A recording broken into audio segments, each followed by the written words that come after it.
121페이지 공사 목적의 사회적 타당성에서 법조문이 최초로 나왔죠. 몇 조죠?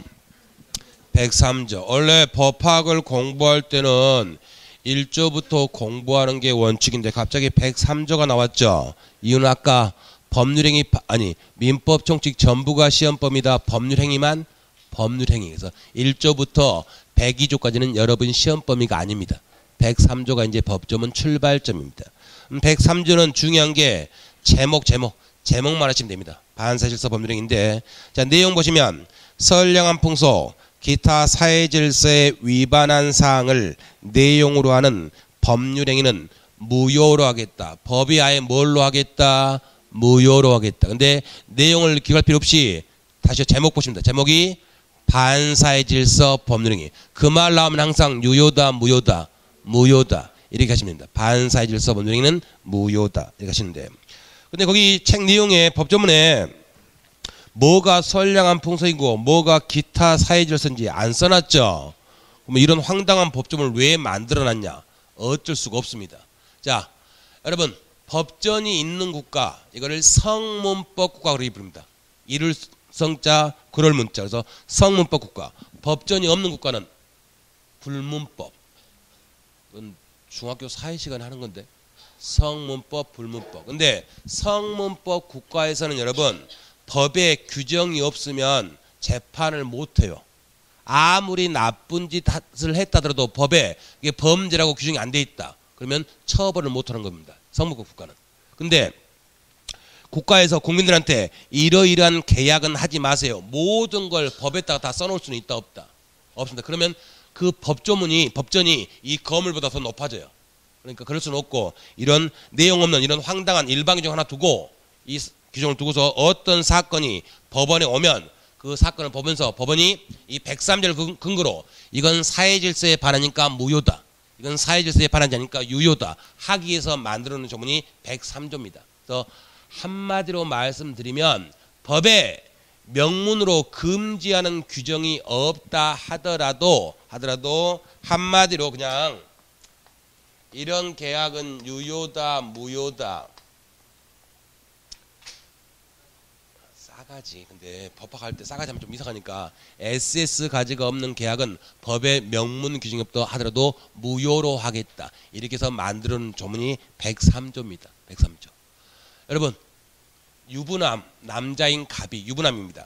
유부남이 젊은 처자한테 빠져가지고 지금 을이라는 아내가 있고 남편인데, 이 남편이 젊은 처자 병한테 빠져가지고 야, 네가 내 첩이 돼주면 내가 너한테 아파트 줄게 하면서 첩계하겠다. 그러면 대한민국 어떤 법전에도 첩계약은 하지 마라 이런 규정은 없거든요. 그렇지만 이렇게 첩계약하면 이 첩계약은 유효다, 무효다? 무효죠. 이거는 일부 일처제에 반하니까 싸가지 없으니까 무효로 하겠다 이런 의미입니다. 근데 여기 와이프가 동의 줬다. 와이프가 동의 주면 유효, 무효? 그래도 무효. 동의를 해주고 와이프하고 첩하고 한 집에서 형님 동생 잘 살아도 연속극이 가끔 나오죠. 그렇게 하더라도 첩계약은 무조건 무효다 이겁니다. 도박계약 유효, 무효? 무효입니다. 그럼 도박빚은 갚을 필요가 있다 없다? 없습니다. 그 다음에 남자 갑, 여자 을 둘이 사귀입니다. 연애할 때는 서로 좋아 죽죠. 그러다가 근데 결혼식 하기 전날 둘이 각서를 씁니다. 우리는 절대 이혼하지 말자. 각서를 썼다 하더라도 나중에 결혼하자마자 이제 남자가 돌변해서 술만 먹으면 와이프를 때린다. 그럼 와이프는 이혼을 해야지. 그 각서를 가지고 이혼을 막을 수는 있다 없다? 없다. 그러면 그 각서도 유효, 무효? 무효입니다. 그래서 이런 게 반사회질서 법률행위. 뭐다? 무효다. 이렇게 하시면 됩니다. 그래서 보시면 거기 양가로 2번에 동그라미 1번 첩계약은 처의 동의가 있더라도 뭐다? 무효다. 동그라미 2번 도박자금을 대여하기로 하거나 도박채무를 변제하기로 하는 계약은 역시 뭐? 무효다입니다. 동그라미 3번 절대 이혼하지 않겠다는 약정 역시 유효, 무효? 무효입니다. 그렇게 아시고, 그러면 다시 121 거기 121페이지 746조 거기 여러분 746조는 불법 원인 급여죠. 이거는 우리 시험 범위가 아닙니다. 시험 범위 아닌데 알아두셔야 됩니다. 그래서 법좀 보시면 불법의 원인으로 인하여 재산을 급여하거나 노무를 제공한 때는, 즉 일을 해주면 그 이익의 반환을 청구하지 못한다. 어려운 거 아니고, 자, 여러분 불법을 원인으로 급여했다, 뭘 줬다, 그건 돌려달라 할 수 있다 없다? 없답니다. 어려운 거 아닙니다. 자, 보시면 칠판에 갑하고 을하고 을이 도박하기 위해서 도박빚을 졌습니다. 도박빚을 을이 갑한테 1억을 졌다. 1억을 빚졌습니다. 그럼 도박빚이니까 갚을 필요 있습니까 없습니까? 도박빚 갚겠다고 계약도 무효입니다. 갚을 필요가 없습니다. 근데 을이 갚을 변제할 필요가 없는데 도박빚을 변제했어요. 변제. 그러면 도박빚 갑의 통장에 입금이 됐죠. 근데 갚을 필요 없는데 갚았죠. 나중에 을이 갑한테 도박빚이니까 돌려달라, 반환 청구합니다. 내가 준 돈 돌려줘. 반환 청구. 된다 안 된다? 이게 포인트입니다. 왜? 누가 이익을 보는 일은 상관하지 않아요. 상관하지 않고 둘 다 법을 어긴 놈들이죠. 법을 어긴 놈들은 법이 도와준다 안 도와준다? 안 도와준다. 이게 불법 원인급여예요. 법을 어긴 놈들은 도와주지 않겠다. 이게 불법 원인급여입니다. 그래서 갚을 필요 없는데 갚아버리면 돌려달라 할 수가 없답니다. 뇌물도 마찬가지. 여러분 공무원한테 뇌물 줬다. 그럼 그 뇌물 누구 돈이죠? 준 사람 돈이다 받은 놈 돈이다? 받은 사람 돈입니다. 돌려달라 못하니까. 다만 국가가 뇌물은 다 추징이 갑니다. 추징. 어쨌든 둘 다 도와주지 않는다. 그래서 뒤로 넘기시면 122페이지 양가로 3번에 동그라미 2번. 다만 법률행위가 103조에 해당하여 무효인 경우에는 자기 채무를 이행한 경우라도 그 반환을 청구할 수 있다 없다? 없답니다. 예컨대 갑이 도박 자금으로 을에게 대의한 금원은 을이 이를 갑에게 변제할 필요가 없다. 도박빚은 갚을 필요가 없다입니다. 하지만 을이 이미 갑에게 그 채무를 변제했다 하더라도 을은 무효를 이유로 갑에게 그 반환을 청구할 수는 없다. 어느 누구라도 도와주지 않겠다. 이런 의미입니다. 그렇게 정리하시고, 그 다음에 앞으로 넘기시면 121페이지 동그라미 4번의 제목이 뭐죠? 이중매매입니다.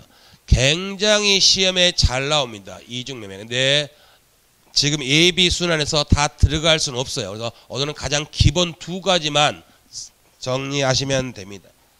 이중매매랑 선 매매가 몇 번 있죠? 두 번. 자, 보십니다. 갑이 자기 땅을 4월 1일 날 을한테 팔았어요. 매매 계약을 했습니다. 계약금도 받고 중도금도 받았습니다.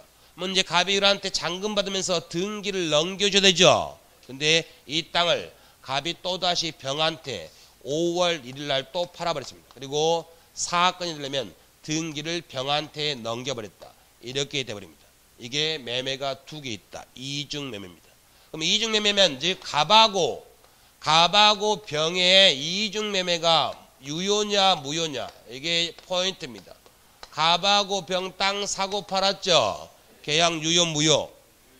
계약이 유효합니다. 왜 유효입니까? 간단합니다.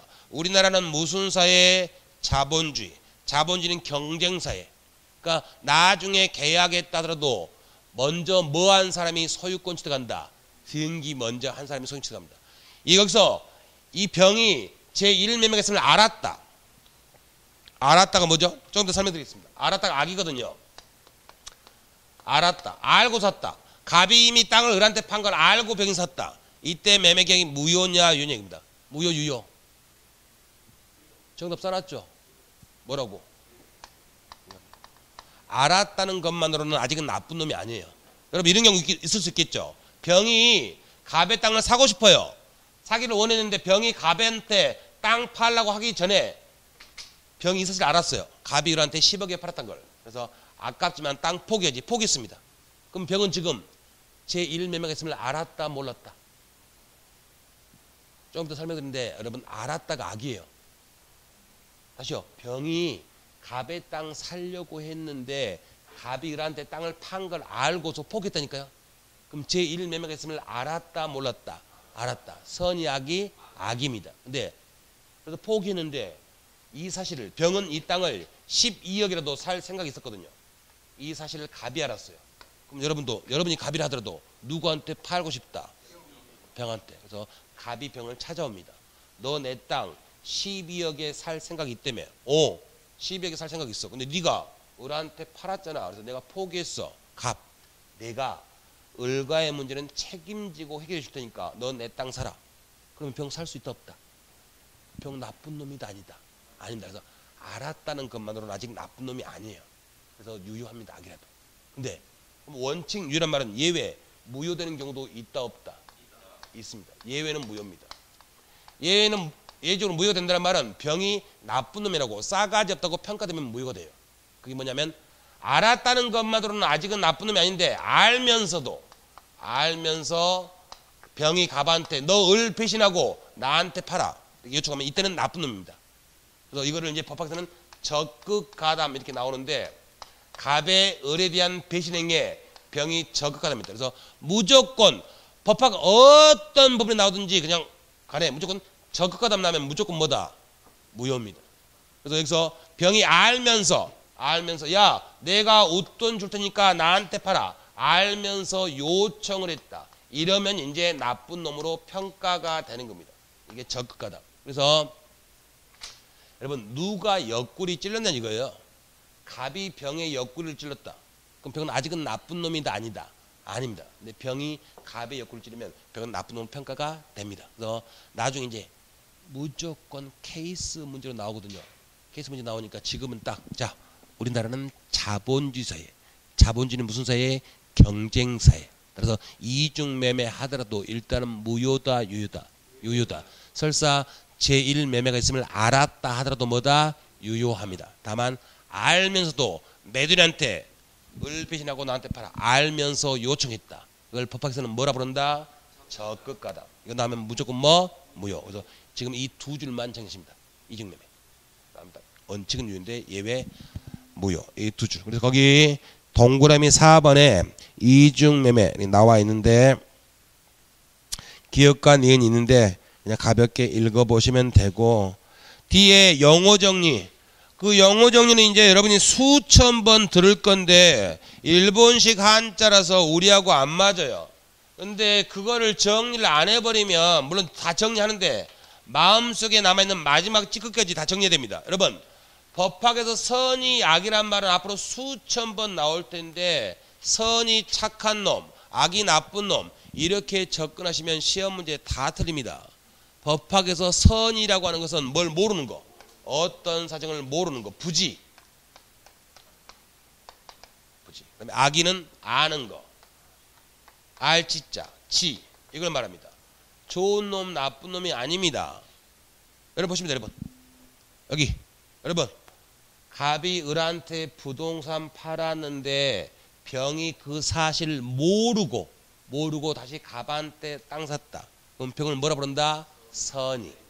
알고 샀다 뭐? 악이. 그래서 어떤 사정을 알면 악이, 모르면 선이. 착한 놈, 나쁜 놈 아니니까 거기다 대입시키면 절대로 안 됩니다. 그래서 거기 영어 정리에 나와 있죠. 122페이지 영어 정리. 어떤 사실을 알지 못하는 것을 선이라고 하고 알고 있는 것을 악이라고 한다. 선이 악이 정리해 두시고 마지막 4번 불공정한 법률행위 나왔습니다. 그 불공정한 법률행위도 역시 사회적 타당성이 없는 행위인데 법조문 보겠습니다.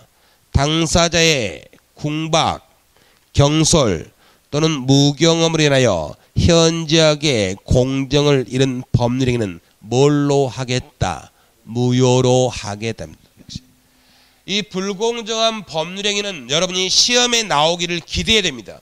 시험에 나오면 다 쉽게 맞출 수 있으니까 시험에 나오기를 기도하는데 저는 사례 하나 가지고 1년 내내 이 사례 하나만 가지고 설명드릴 겁니다. 이 사례 하나만 아시면 되는데 들어가기 전에 일단 104조 법조문 봤는데 여러분들이 모르는 용어가 하나 있죠. 여러분 경솔은 여러분 다 아는 거. 너 왜 그렇게 진중하지 못하고 이렇게 경박스럽니? 그게 경솔인데 무경험은 세상에 대한 경험이 없다. 무경험이고. 근데 궁박 모르죠. 일본식이 한자예요. 궁박이 뭡니까? 모르겠습니다. 풀어주세요. 했더니 교수들하고 판사들이 궁박은 급박한 공궁이다. 이렇게 부릅니다. 이 말 자체가 더 어렵다 이겁니다. 그래서 여러분들은 궁박 나오면 앞으로 힘든 상태 이렇게 하시면 됩니다. 힘든 상태. 이게 궁박입니다. 궁박은 힘든 상태.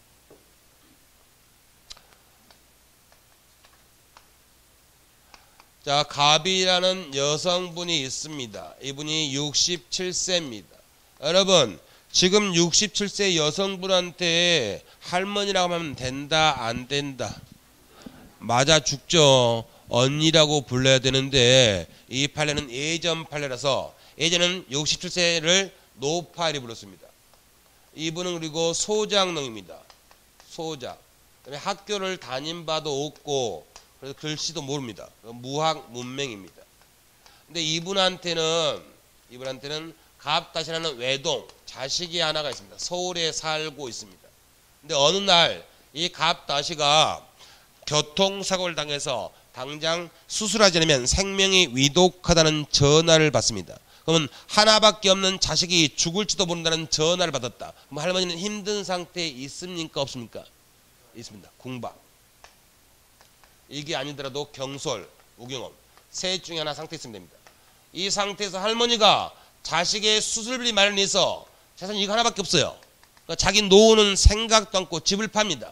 예전 판례라서 액수는 다른데 제가 비율만 맞춘 겁니다. 비율만. 그래서 집을 1억짜리 집입니다. 이걸 내놨습니다. 근데 같은 동네에 살고 있는 을이라는 이 썩을 놈이 할머니의 힘든 상태를 이용해서 돈 좀 벌어봐야지. 이용우사. 할머니의 힘든 상태에서 편승해서 돈 좀 벌어봐야지. 똑같은 말입니다. 편승해서. 편승의사. 이걸 가지고 집을 삽니다. 집을 사는데 1억짜리 집을 사면서 매매계약서에 1200 이렇게 주고 샀다 이겁니다. 그러면 우리가 법을 모른다 하더라도 이런 황당한 계약을 유효로 하면 된다 안 된다? 안 된다. 이걸 무효로 하겠다. 그래서 만든 조문이 104조 불공정한 법률행위.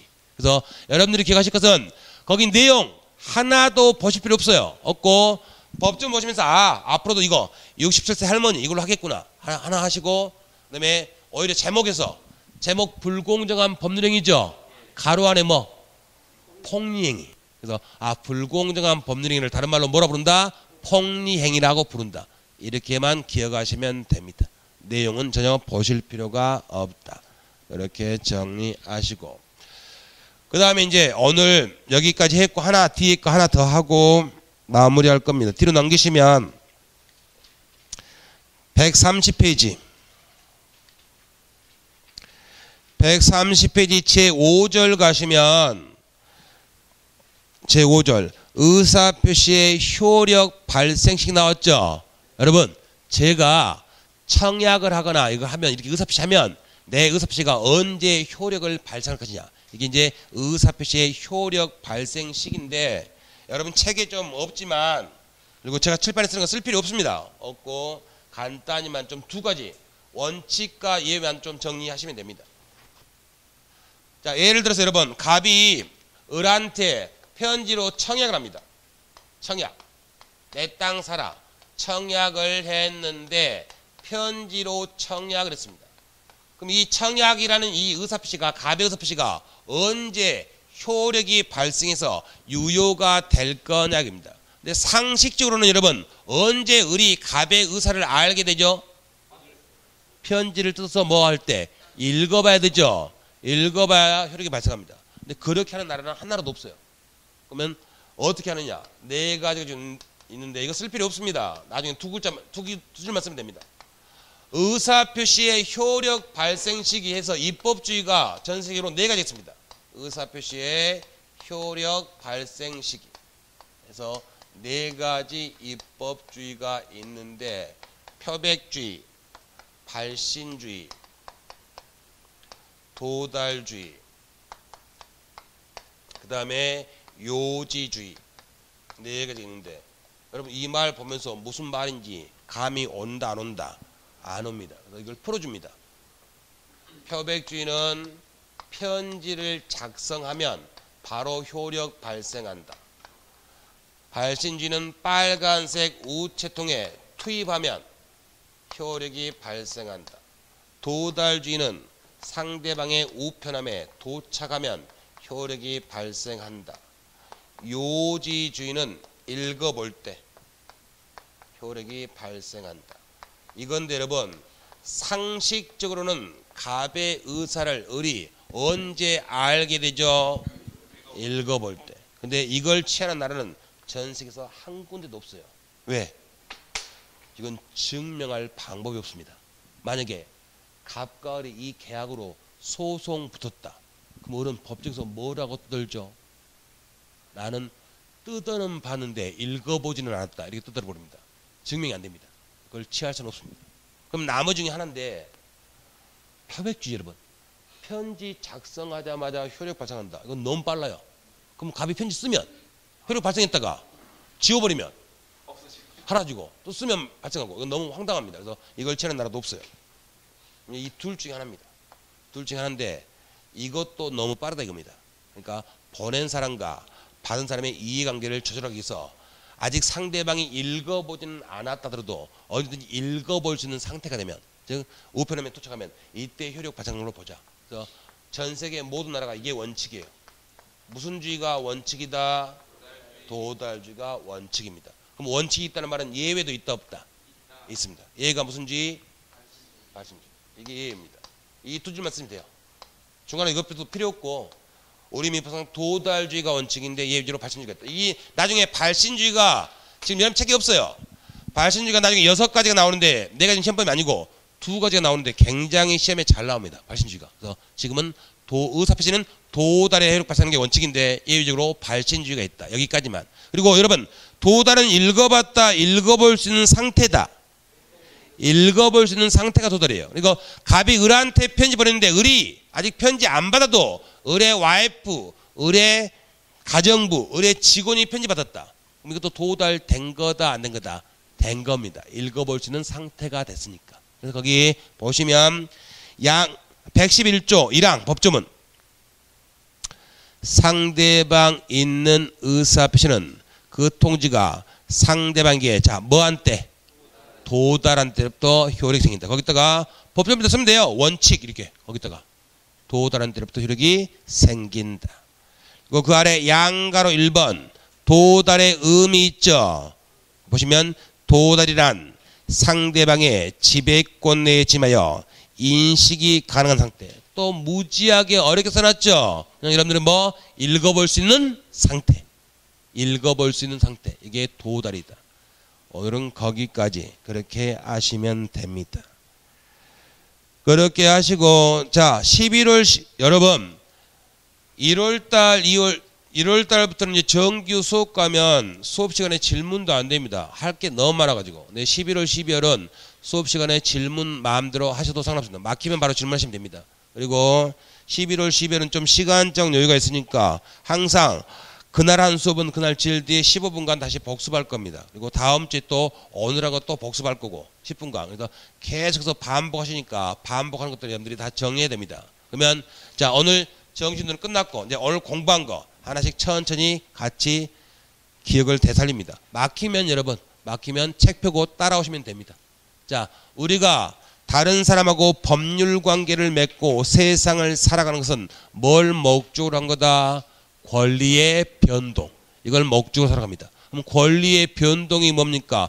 자세하게 설명해 주세요. 딱 3가지죠. 권리가 발생, 변경, 소멸. 다른 말도 있습니까? 있다 없다? 있다. 취득, 변경, 상실. 너무 긴데 줄여줄 수 있습니까? 있다 없다? 있다. 득, 실, 변경. 그래서 결국 권리의 변동이란 권리의 득실 변경을 말합니다. 이렇게 있고. 그러면 사람이 가만히 있으면 거의 권리 변동이 일어나지 않죠. 권리를 변동시키는 원인이 필요하죠. 이 권리 변동의 원인, 이거를 법학상 법률 요건이라고 부르는데 딱 2가지밖에 없다고 그랬죠. 하나가 법률 행위, 하나가 법률 규정. 차이점은 법률 규정은 당사자의 의사를 무시하고 법이 정한 대로 효과가 발생하죠. 그래서 제가 뭘로 설명드렸다? 상속. 아버지가 자식한테 재산을 주지 않겠다 이런 의사를 가졌더라도 그 의사를 표시하지 않으면 아버지가 사망하시는 그 순간 모든 재산은 자식한테 넘어간다. 이런 게 법률 규정. 그다음에 이제 법률 행위는 당사자의 의사대로 권리가 변동되는 거죠. 근데 법률 규정은 규정이 나올 때마다 따로따로 보면 되니까 따로 공부한다 안 한다. 안 하고 우리는 뭐만 공부한다? 법률 행위. 근데 법률 행위 방금 당사자의 의사대로 효과가 발생한다고 그랬죠. 그러면 법률 행위가 성립하려면 반드시 뭐가 필요하다? 의사표시. 이게 반드시 있어야 됩니다.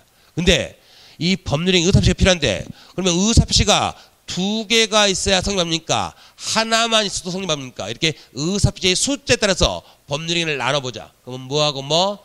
단독행위하고 계약. 단독행위는 의사표시가 몇 개? 하나. 계약은 두 개. 계약에 있는 의사표시는 너무 중요하니까 이름도 붙여놨어요. 계약할 때 먼저 한 게 뭐? 청약. 나중에 한 게 승낙. 이름도 붙여놨는데 이건 나중에 따로 할 거고 우리가 공부했던 건 단독행위였죠. 네, 이 단독행위는 다시 상대방 있는 단독행위하고 상대방 없는 단독행위. 여기서 상대방이 있다 없다 이 말의 의미는 효과를 보는 사람이 있다 없다가 아니죠. 이게 아니고 내 의사표시가 상대방한테 도달해야만 효과가 발생하면 상대방 있는 단독행위. 도달하지 않더라도 효과가 발생하면 상대방 없는 단독행위. 그래서 상대방 없는 단독행위로서 오늘 공부한 게 유언유증이죠. 시아버지가 내 전 재산을 며느리한테 주겠다. 비밀 증서로서 유언했다. 그러면 비밀이니까 시아버지 의사가 며느리한테 도달하지 않았죠. 그렇다 하더라도 시아버지가 사망하시면 시아버지의 모든 권리는 다 누구한테? 며느리한테 권리가 변동된다. 이렇게 했고 그 다음에 거의 대부분 다 상대방 있는 단독행위. 그러면 상대방 있는 단독행위가 뭡니까 하면 곰이죠. 곰이 동면을 해제하면 상추나 취남을 처리다. 그래서 동은 동의, 면은 채무면제, 해제는 그대로. 그 다음에 상은 상계, 추는 추인, 추인은 취소, 철은 철회. 개념은 다음 주부터 하나씩 설명드리니까 지금 오늘 집에 가셔가지고 10번만 그 사안지를 10번만 읽으시면 됩니다. 그 다음에 이제 우리가 본격적으로 공부하는 게 이런 법률행위. 이 법률행위가 어떻게 하면 성립하고 어떻게 하면 효력 발생하느냐. 그래서 법률행위의 성립 요건하고 효력 요건 공부했죠. 근데 낯설면 법률행위를 뭘로 바꾸신다? 계약. 그러면 계약은 어떻게 하면 성립하고 어떻게 하면 효력 발생하느냐. 계약은 누가 한다? 사람. 그러면 사람이 있을 거. 근데 계약하는 사람을 뭐라 부르자? 당사자. 그 다음에 권리 변동을 일으키는 뭐? 목적. 그 다음에 그 목적을 밖으로 표시해야 되죠. 의사표시. 이 세 가지만 있으면 일단 법률행위는 성립했다. 성립해야만 그 다음에 효력 요건을 공부할 수 있습니다. 이거 다른 말하면 유효요건. 그래서 모든 걸 갖추면 뭐? 유효. 갖추지 못하면 무효.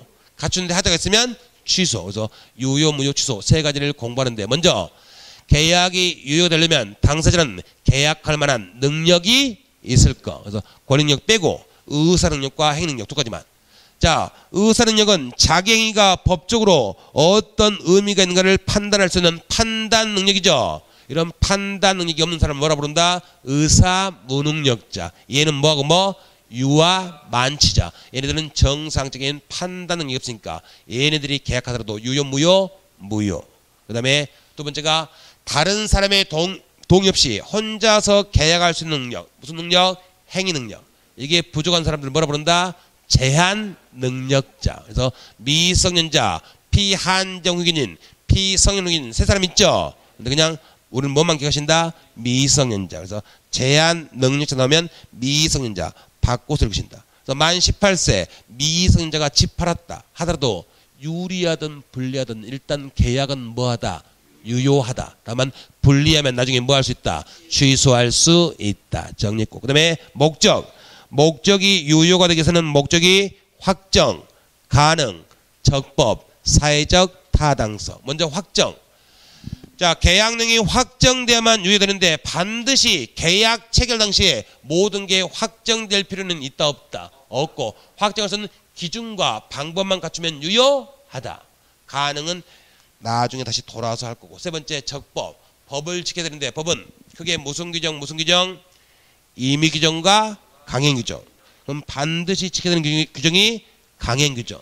근데 다시 강행 규정은 무슨 규정과 무슨 규정? 단속 규정과 효력 규정. 둘 다 반드시 지켜야 되죠. 어기면 국가나 지자체로부터 처벌받죠. 근데 문제는 처벌은 별개 문제고 위반한 계약, 그 계약의 효력은 어떻게 할 것이냐. 단속 규정은 위반해도 민법상 계약은 유효하죠. 그럼 서로 계약을 이행해야 됩니다. 그래서 이해하시라고 설명드린 것은 무허가 음식점 영업인데 기억하실 것은 뭐다? 중관 생략 등기. 너무너무 중요합니다. 이게 단속 규정. 그 다음에 효력 규정은 위반하면 민법상 계약도 무효죠. 그래서 법정 한도를 초과하는 부동산 중개 보수 약정. 유효 무효? 무효. 전부가 다 무효다. 한도를 초과한 것만. 한도를 초과한 것만. 그 다음에 사회적 타당성. 한마디로 법의 명문으로 규정이 없더라도 싸가지 없는 계약은 무효로 하겠다죠. 이게 사회적 타당성. 첩계약, 도박계약 이런 것들은 다 무효로 하겠다. 이게 103조 사회적 타당성입니다. 근데 도박계약, 첩계약 다 서로 법을 어겼죠. 법을 어긴 놈들은 법이 도와준다, 안 도와준다. 안 도와준다. 그래서 도박빚 갚을 필요 없죠. 근데 갚은다면 돌려달라 하는 것도 법이 도와주지 않는다. 이렇게 정리했고, 그 다음에 이중매매. 몰라드니까 지금 딱 우리나라는 자본주의 경쟁사니까 이중매매 하더라도 원칙은 뭐하다? 유효하다. 다만 제2매수인이 제1매매를 알면서도 요청해서 샀다. 이때는 나쁜 놈이죠. 이 알면서 요청. 이때는 무효죠. 근데 법학에서 알면서 요청을 뭐라고 쓴다? 적극가담. 그래서 무조건 적극가담 나면 무효다. 이렇게 하시고, 이거 말고 하나 더 있는 거. 67세 할머니가 자식의 수술비 마련해서 집을 팔았다. 근데 같은 동네에 살고 있는 놈이 그 할머니의 1억짜리 집을 할머니의 힘든 상태를 이용해서 1200에 사왔다. 그런 계약은 유효 무효? 무효. 그걸 무효로 하겠다고 만든 조문이 104조 불공정한 법률행위. 다른 말로 뭐? 폭리행위. 이렇게 하시고, 그 다음에 기초 용어로서 정리하실 게, 법학에서 어떤 사정을 모른다 뭐다? 선의. 그 사정을 알고 있다 뭐다? 악의. 그래서 딱 그걸로 완벽히 정리하시지 착한 놈 나쁜 놈 절대로 안 됩니다. 모른다 안다 이렇게 정리하시고, 그 다음에 내가 말하면 내 의사표시가 언제 효력을 발생할 것이냐. 자, 전 세계 모든 나라 무슨 주의가 원칙이다? 도달주의. 그래서 상대방이 읽어보지 않더라도 읽어볼 수 있는 상태만 되면 효력 발생하죠. 근데 예외도 있다 없다? 있다. 발신주의. 나중에 두 개 따로 공부할 겁니다. 그렇게 하시면 오늘 한 거 다 했고, 다음 주부터 시간표 바뀌시는 거 아시죠? 확인하시고 다음 주에 저기 저 보니까 저희가 금요일인 것 같던데 확인하셔가지고 이렇게 하시고, 질문 없으시면 오늘 첫날 수업은 그냥 간단히 여기까지 하는 걸로 하겠습니다. 수고하셨습니다.